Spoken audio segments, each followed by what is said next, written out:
Hi everyone! Today, I'm excited to share a helpful method to treat wilted and rotting orchids. If your orchid has dried out, lost its leaves, or the roots are damaged, don't worry. This trick will help the plant recover, grow strong roots, and bloom continuously throughout the year. Let's get started.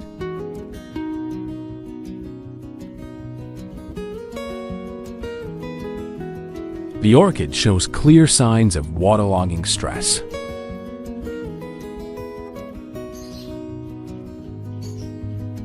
Its leaves have turned yellow, soft, and wilted. Some are mushy and falling off easily when touched.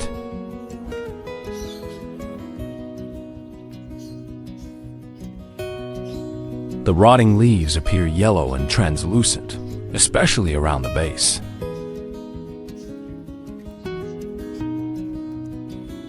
They're soft and mushy to the touch, often collapsing with light pressure.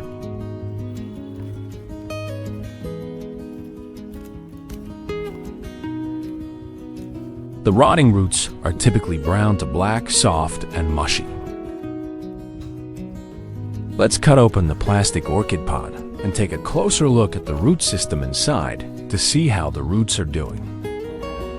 I'll start by removing all of the old moss medium and replacing it with fresh moss. Repotting like this gives the plant a brand new environment and, more importantly, it gives me a chance to really inspect the roots and treat any issues before they get worse.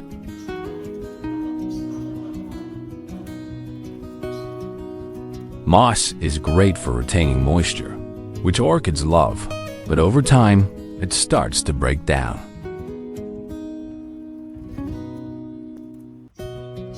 If left untreated, they can hinder new root growth. So, I'll trim away the damaged roots, helping the plant focus nutrients on stimulating new, healthy roots.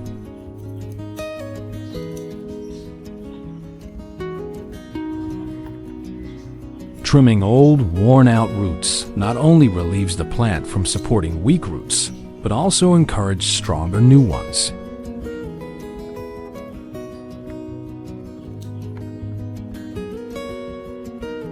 These new roots will absorb water and nutrients more effectively, aiding quick recovery after repotting.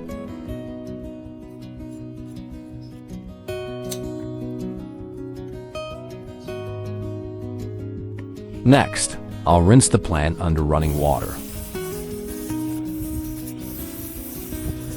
After trimming the damaged roots, I'll wash the entire plant under running water to remove any remaining dirt. Let's use a soft, clean cloth to gently pat the plant dry. Be careful not to rub too hard. Just lightly dab around the leaves, stem, and roots to remove excess moisture. 1 teaspoon of baking soda. First and foremost, it helps prevent and control fungal and bacterial infections that can cause root rot, leaf spots, or stem decay.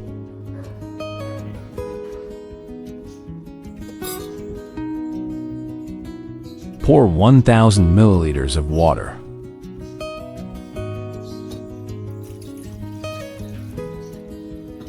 Over time, regular use can promote healthier foliage, reduce the risk of disease recurrence, and support stronger, more vibrant growth.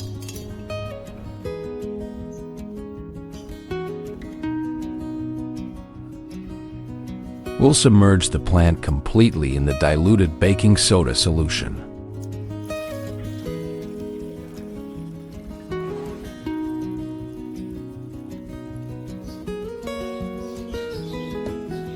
Soak it for 30 minutes.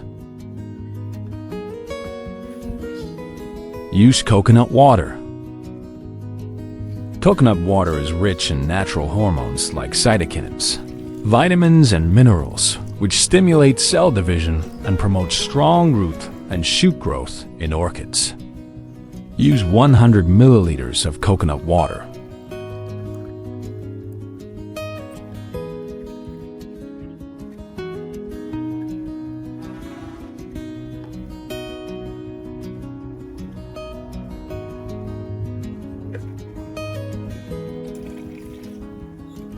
using 40 milliliters of milk.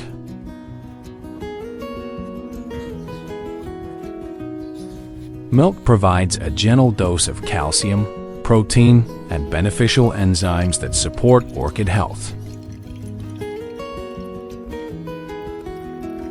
When used in small amounts like 40 milliliters, it acts as a mild natural tonic without overwhelming the plant, enhancing root activity and boosting overall vitality.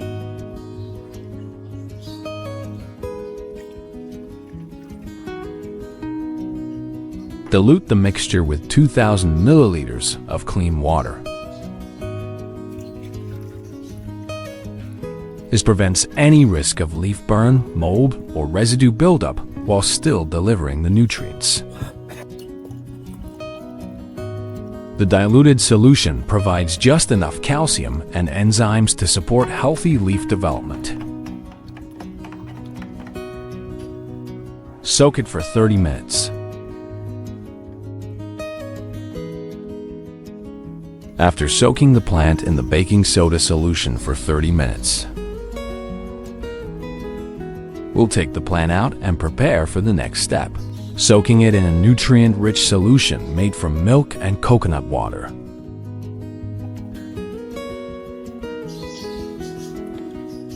This follow-up soak provides a gentle infusion of natural hormones, calcium, and sugars that promote root regeneration and stimulate overall plant recovery. Soak it for 30 minutes.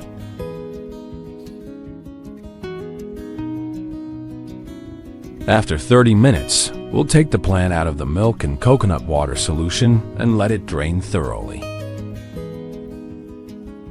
Using cinnamon to dry the wound is a natural and effective method.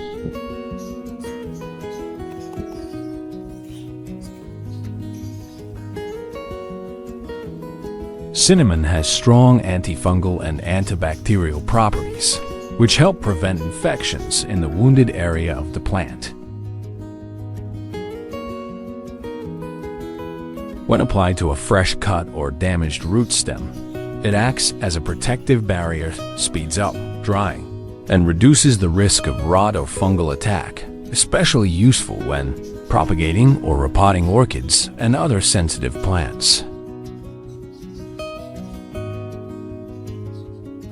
Next, we'll soak the pine bark in the baking soda solution for 1 day.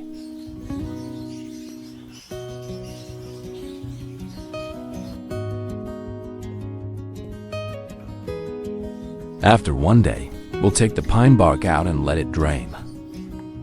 Then, we'll line the bottom of the pot with a bit of foam.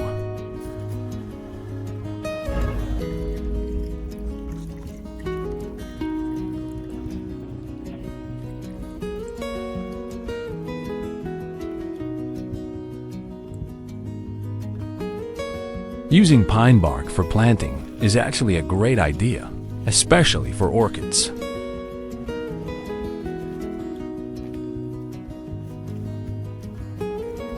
It's super breathable, so the roots don't suffocate like they might in regular soil.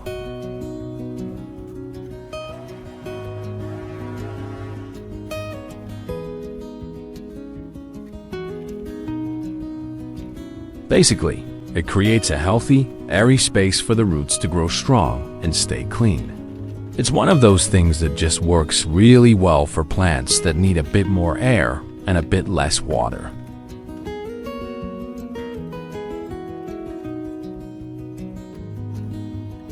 And finally, we're going to cover the top with a thin layer of moss.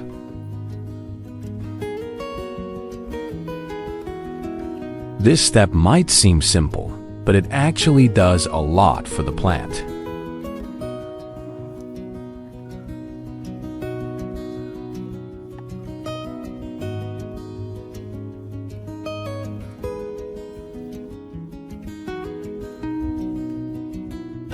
All right, so with the leftover solution from earlier, that's the mix of milk and coconut water. We're going to use it to gently wipe the leaves of the orchid.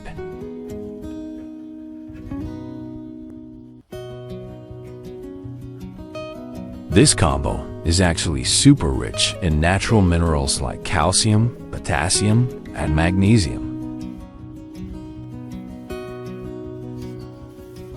When we wipe the top side of the leaf, it helps clear off any dust and grime that might block sunlight. This allows the leaf stomata, those tiny pores, to breathe better, which means the plant can absorb more light and carry out photosynthesis more efficiently. This method also adds a light layer of natural antibacterial and antifungal protection, which is awesome because it discourages red spider mites, mealybugs, and other pests from hanging around.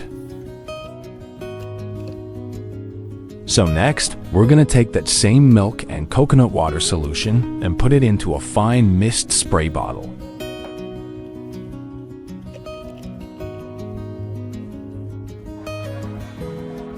This method is super handy, especially if you're someone who's always on the go, but still wants a blooming, healthy orchid collection.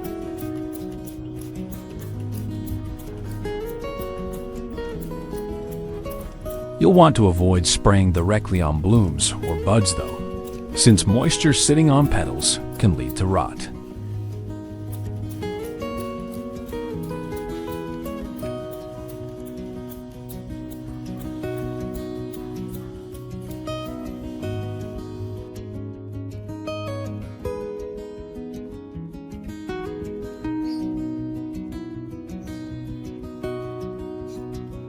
"26 days later, 2 fresh new leaves have sprouted from the plant, even though it had previously lost all its old rotted foliage.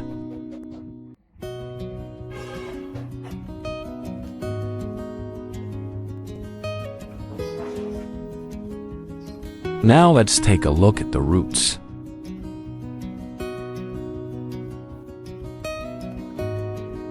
The roots are firm and plump with a vibrant green tip, indicating healthy growth. You can see several new root buds forming along the base, and the older roots look hydrated and strong, no longer shriveled or discolored. These fresh roots are slightly glossy, showing they're actively absorbing moisture and nutrients, which is a great sign the plant is stabilizing and developing well.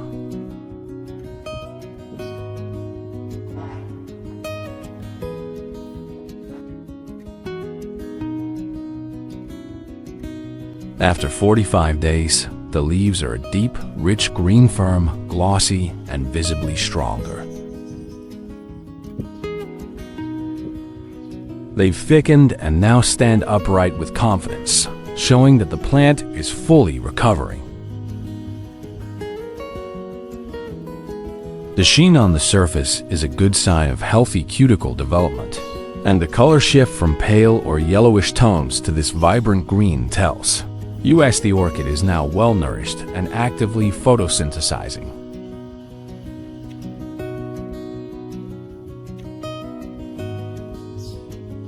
The roots are thick, firm, and have a vibrant green tip, which is a clear sign of active growth.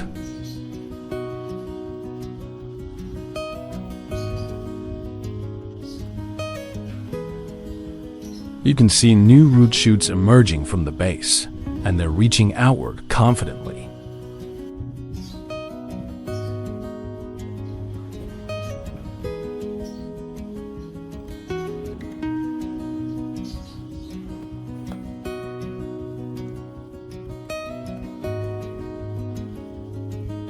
Hi everyone! Today I'm going to share a simple but effective method for reviving wilted or rotting orchids. If your plant looks dry, weak, or even partially dead, don't worry. There's still hope. This technique will help bring it back to life, encouraging healthy root growth, leaf recovery, and even year-round blooming if done right. Let's get started. Because it hasn't been cared for in a while, the orchid has completely dried out and the leaves have gone limp and wilted. They've lost their firmness and can't stand upright anymore. Let's go ahead and remove the outer plastic orchid pod so we can check the condition of the root system inside. Most of the roots have dried out completely. They've turned a yellow, straw-like color and feel brittle to the touch.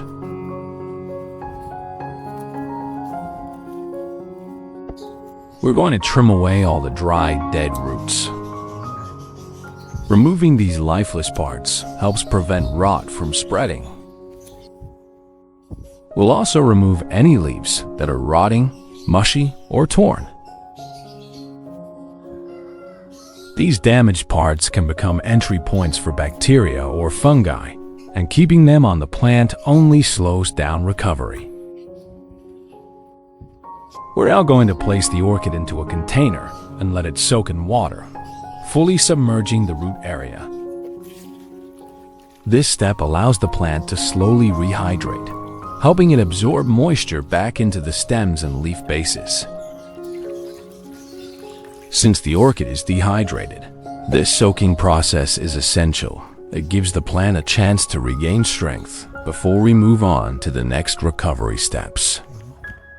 Soak it for 60 minutes. Add 1 teaspoon of sugar to the soaking water.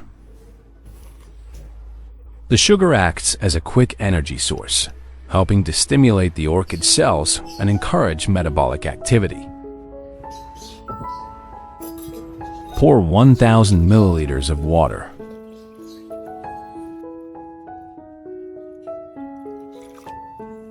This can support the plant in bouncing back from stress and kickstart root and tissue recovery.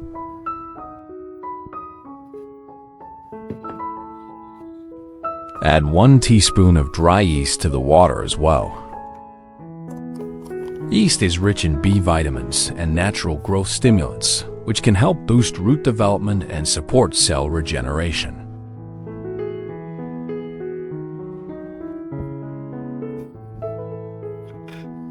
Pour 1,000 milliliters of warm water.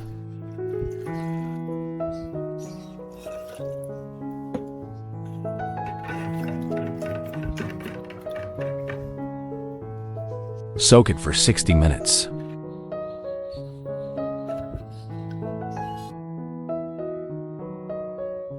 After 60 minutes, we'll take the plant out of the water.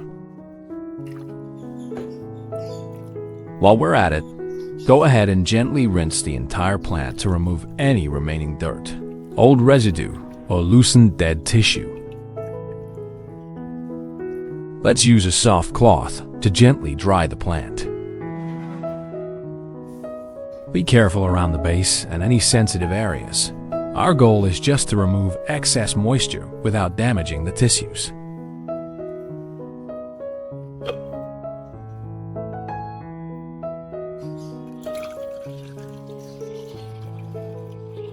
We're now going to submerge the leaf section into the sugar water solution. This allows the plant to absorb sugars and trace nutrients directly through the leaf base, helping to restore internal moisture and provide a quick source of energy. Soak it for 30 minutes.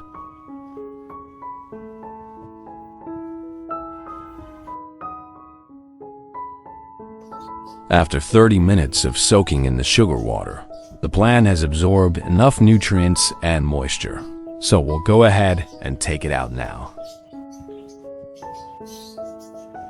After soaking the yeast water mixture for 60 minutes, we'll give it a good stir.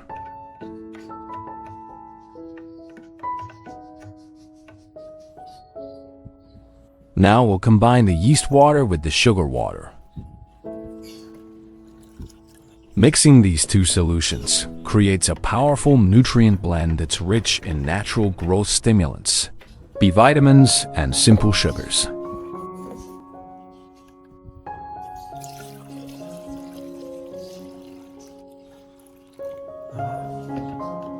So the first thing we're going to do is use the solution made from sugar and dry yeast to wipe down the orchid leaves.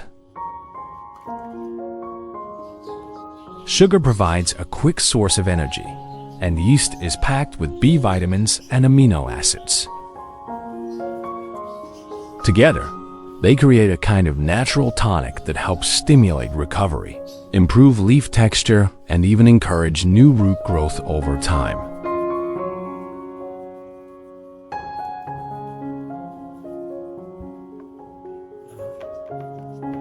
We're going to place the root section into the sugar and yeast solution while the wounds are still fresh and open.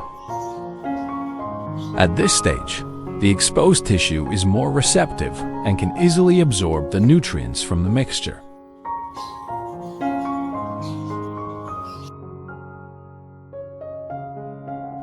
After 30 minutes, we'll take the plant out of the solution.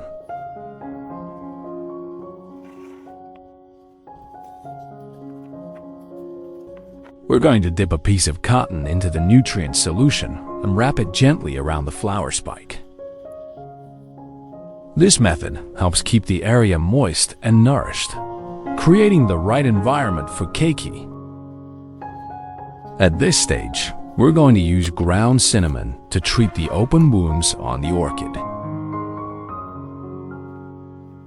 Cinnamon is a powerful natural antifungal and antibacterial agent, and it's been widely used by growers to help prevent rot or infection after cutting away damaged roots or leaves.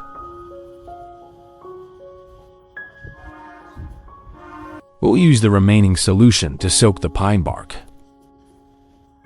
This step is important because the bark will absorb the nutrients from the mixture, becoming a gentle, slow-release source of moisture and minerals for the orchid once it's potted.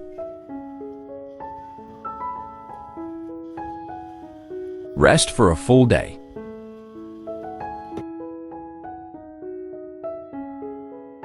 After one full day, once the plant is completely dried and the pine bark has fully absorbed the nutrients, we'll take the orchid out.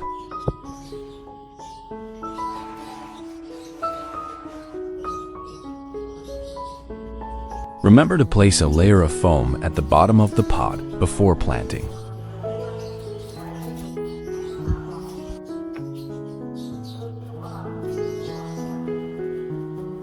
We're now going to use a small metal clip to gently secure the flower spike in place, and then take a fresh piece of cotton soaked in the sugar yeast solution and wrap it around the keiki node.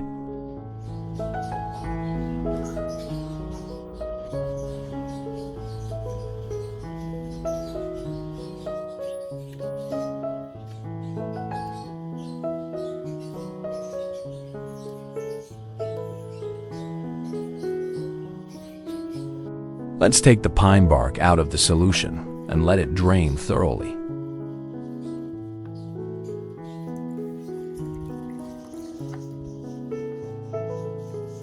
Once the excess moisture has dripped off and the bark feels damp but not soaking wet, we're ready to start potting the plant.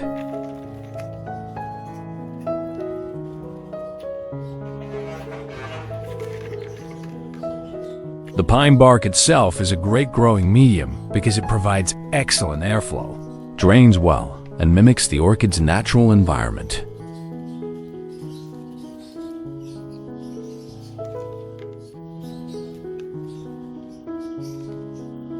Finally, we'll add a top layer of moss over the bark. This moss acts like a natural moisture blanket. It helps retain just the right amount of humidity around the base of the plant without making it too wet.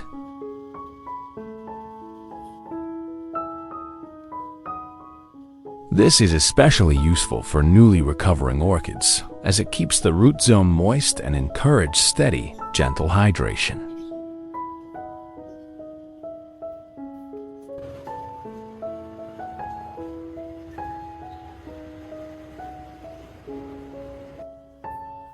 After 4 weeks, the leaves are still slightly wrinkled and haven't fully plumped up yet, but they're noticeably greener and stronger than before.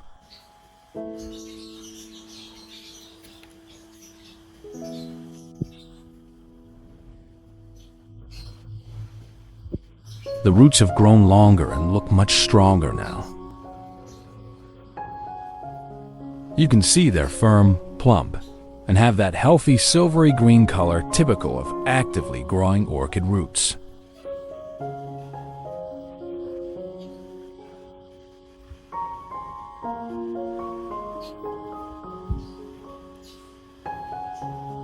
Let's go ahead and mix a fresh batch of the solution to continue caring for the plant.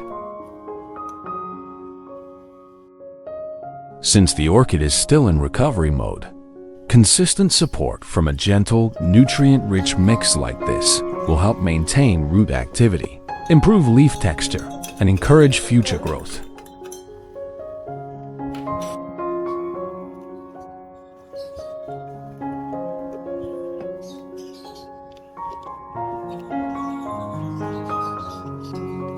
We'll spray the sugar and yeast dilution on the plant twice a week. This light, regular application gives the orchid a consistent supply of gentle nutrients, just enough to boost its recovery without overwhelming it.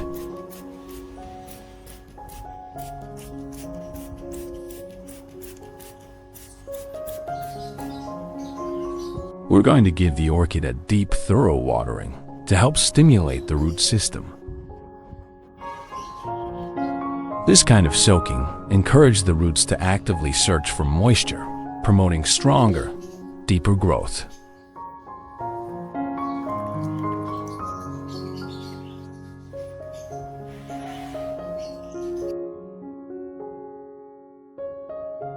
After 2 months, the leaves have become noticeably plump and glossy. They're no longer wrinkled or dull. Instead, they have a healthy sheen and a firmer texture, which shows that the plant is now well hydrated and actively photosynthesizing.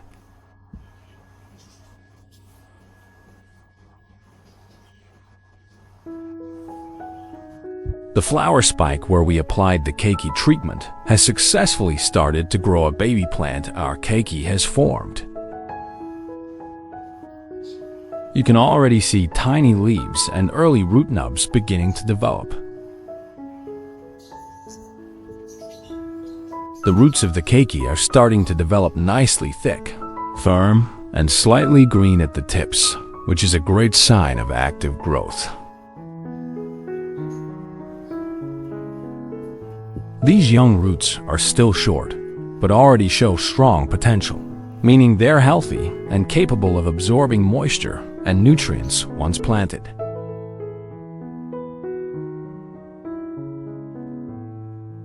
Now it's time to separate the keiki and plant it.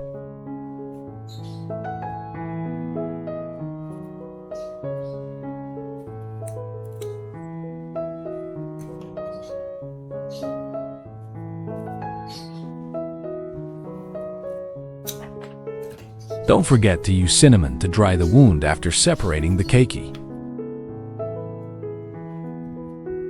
Just lightly dust a small amount onto the freshly cut area. No need to overdo it. A thin layer is enough to seal and protect the tissue.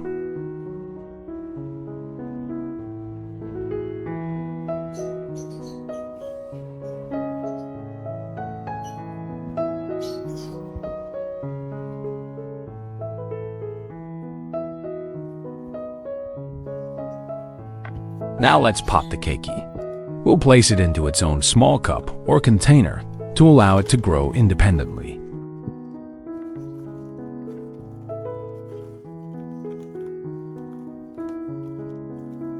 By giving it its own space, we encourage the young plant to start developing a stronger root system and to absorb moisture and nutrients on its own, no longer relying on the mother plant.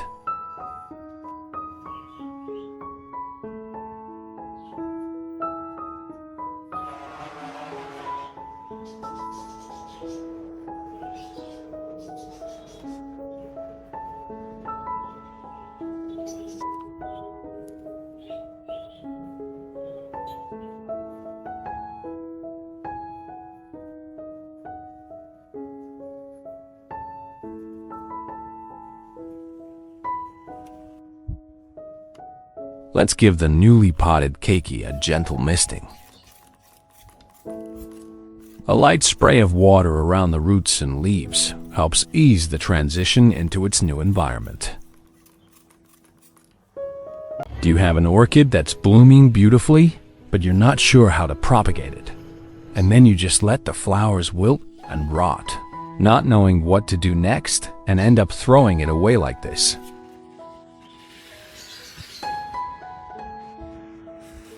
That purple flower with the pink petals is really beautiful, isn't it? If we propagate it, the next generation could turn out even more stunning.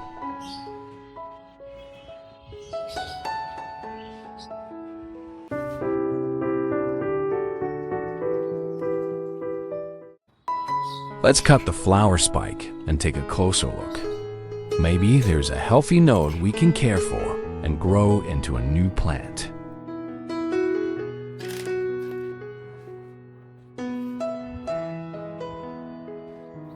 This node looks healthy and promising. With the right care and conditions, we can definitely encourage it to grow into a new shoot and eventually develop into a whole new plant.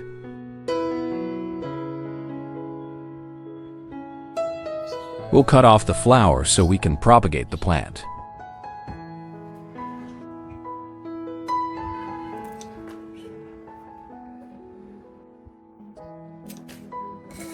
Using a blade wheel, we'll gently peel off the outer protective layer around the node. This helps expose it slightly, making it easier for the plant to absorb nutrients and encouraging new growth from that spot.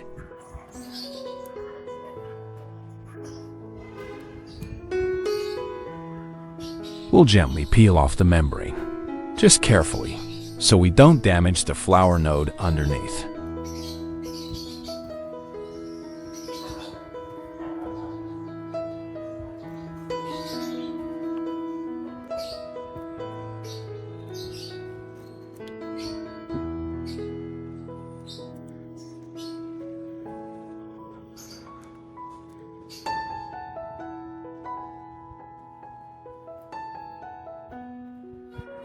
Gently carve the bottom part of the spike at an angle to increase the surface area. This helps it absorb water and nutrients more efficiently.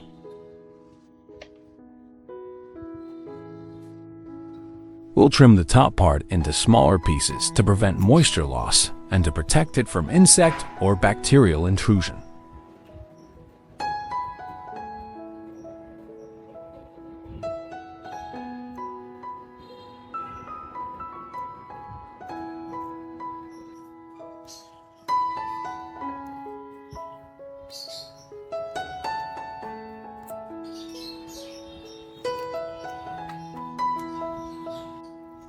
Prepare 3 cloves of garlic.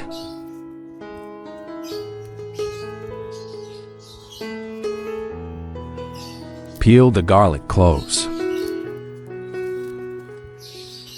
Garlic is a common kitchen ingredient, but it actually offers some powerful benefits for orchids too. It contains natural sulfur compounds that act as antifungal and antibacterial agents, helping prevent root rot, stem infections, and leaf spots.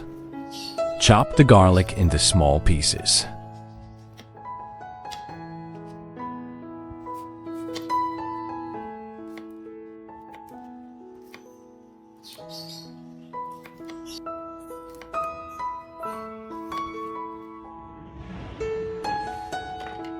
We'll grate a small piece of garlic to help release its natural essence and active compounds.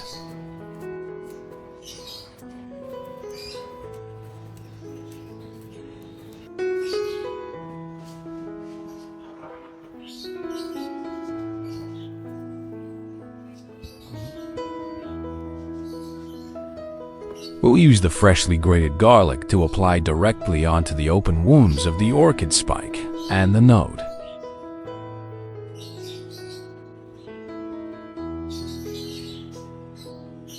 By doing this, we're helping to sterilize the wound and prevent infections that could slow down or completely stop new growth. It also acts as a natural shield, keeping harmful microbes and pests away while the plant focuses on developing new shoots. So, it's a simple but really effective step in the propagation process.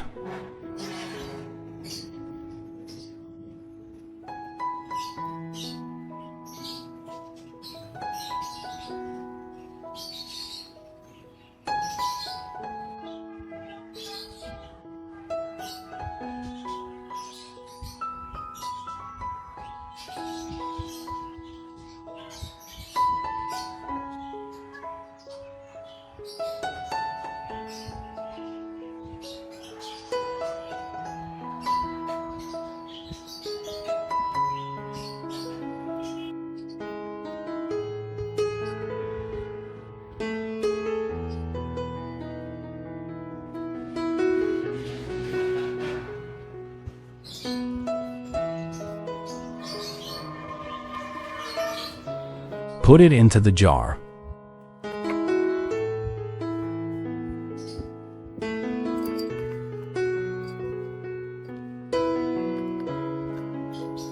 Pour 500 milliliters of water.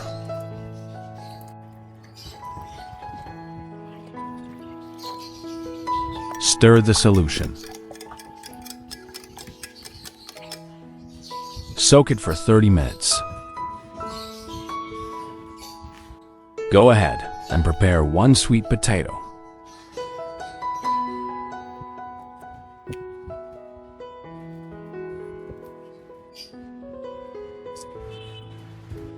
Sliced it out. Sweet potatoes are packed with natural sugars, carbohydrates, and trace minerals that can help support root growth and act as an organic energy source during propagation.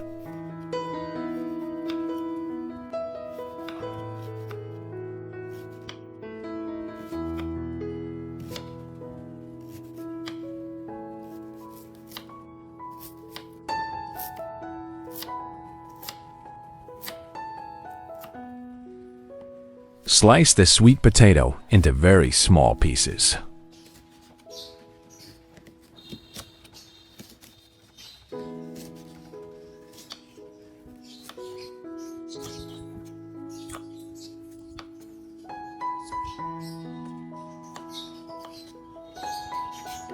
Put it into the blender.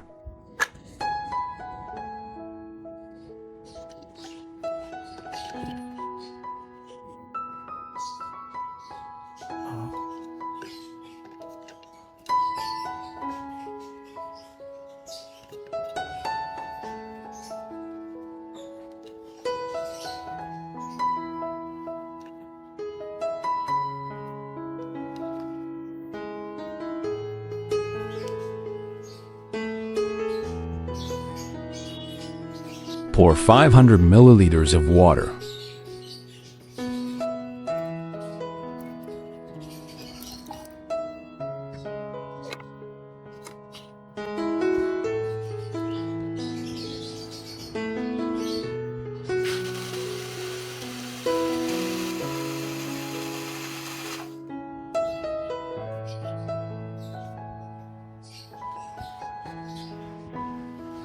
Let's let the solution rest for 15 minutes. After 20 minutes, once the nutrients have fully dissolved into the water, we'll stir the mixture well and strain the garlic solution through a fine mesh or filter.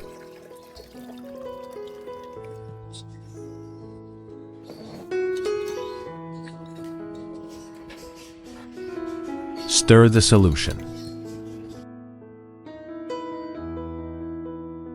After 20 minutes, once the nutrients from the blended potato have dissolved into the water, we'll strain the potato mixture through a fine mesh and then combine it with the garlic solution to form a powerful, nutrient-rich blend.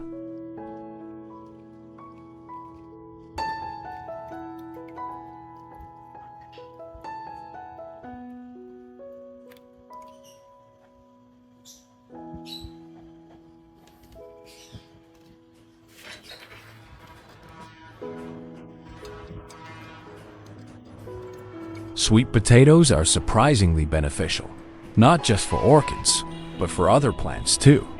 They can be turned into a natural fertilizer, rich in carbohydrates and micronutrients, helping support healthy root development and overall plant growth.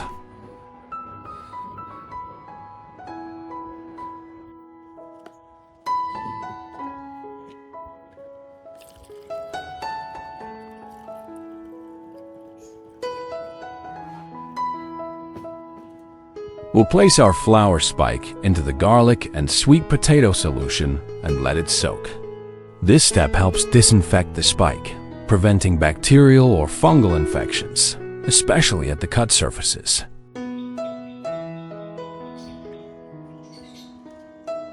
Soak it for 20 minutes. After 20 minutes, we'll gently remove the plant from the solution, as it has now absorbed enough vitamins and minerals from the garlic and sweet potato. We'll use floral foam and make a small hole in it, then insert the flower spike into that hole to begin the propagation process. The foam will help hold it upright and maintain just the right amount of moisture around the base.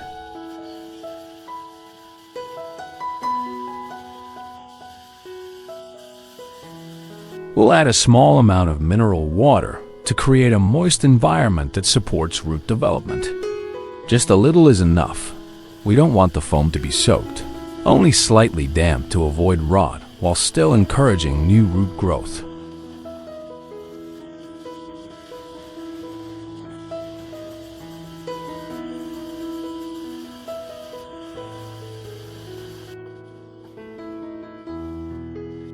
Now, with the leftover garlic and sweet potato solution, we're going to pour it into a mist spray bottle.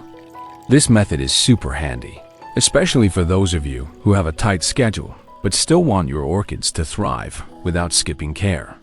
When we mist the plant, we're allowing nutrients to be absorbed directly through the aerial roots and the leaf surface, which orchids are naturally adapted to do.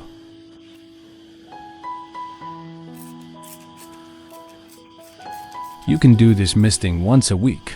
Just make sure to avoid misting directly on the flowers or buds if the plant is already blooming. Focus on the roots and the underside of the leaves where nutrient absorption is most efficient. It's simple, doesn't take long, and it really helps build a healthier, more balanced orchid over time. Next, we'll give the orchid a deep soak using our garlic and sweet potato solution. This step is really important because it allows the roots to fully absorb the essential nutrients present in both ingredients.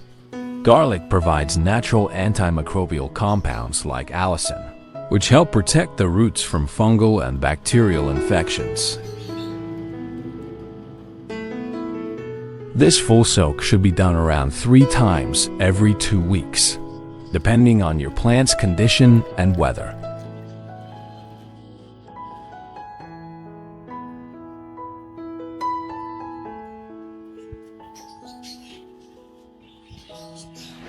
After 40 days since we started working with the flower spike, you can now clearly see that 2 of the nodes have activated.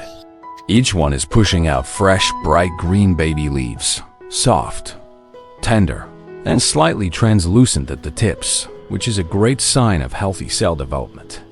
Alongside the new foliage, tiny roots have also started to appear. They're still very fine, almost like threads or strands of hair. But this is exactly how orchid roots begin.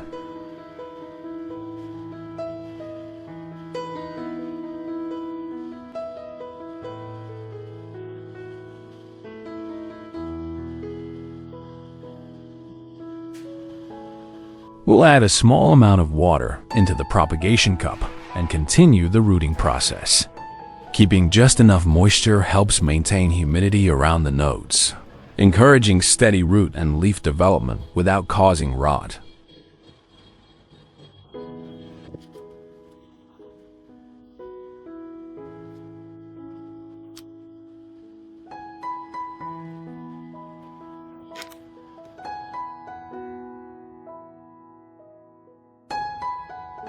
After 2 months, the transformation is clearly visible.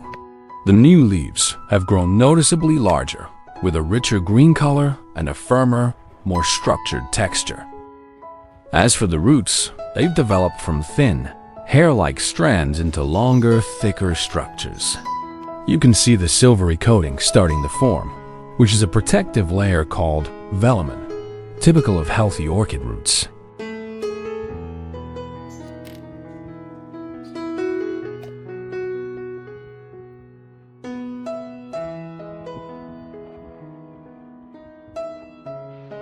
Since the flower spike has developed two active nodes, we're going to divide it into two separate kikis. Each section will contain one healthy growth point, allowing us to plant them individually.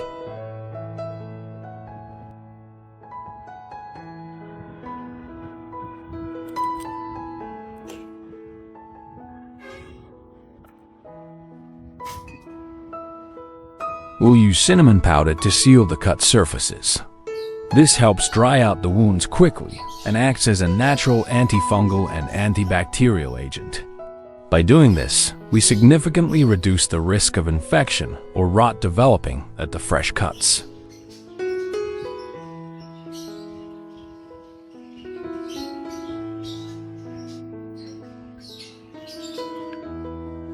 Pine bark, of course. It's one of the best growing mediums for orchids.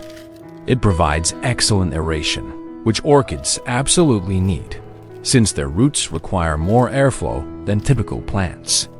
The chunky texture of pine bark helps keep the medium from becoming soggy, preventing root rot while still retaining enough moisture for the roots to absorb.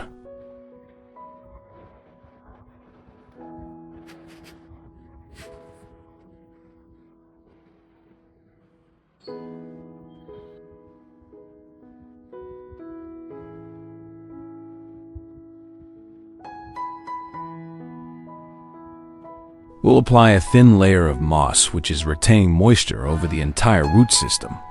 This helps the roots stay hydrated during the early stages of potting, especially when they're still adjusting to the new environment.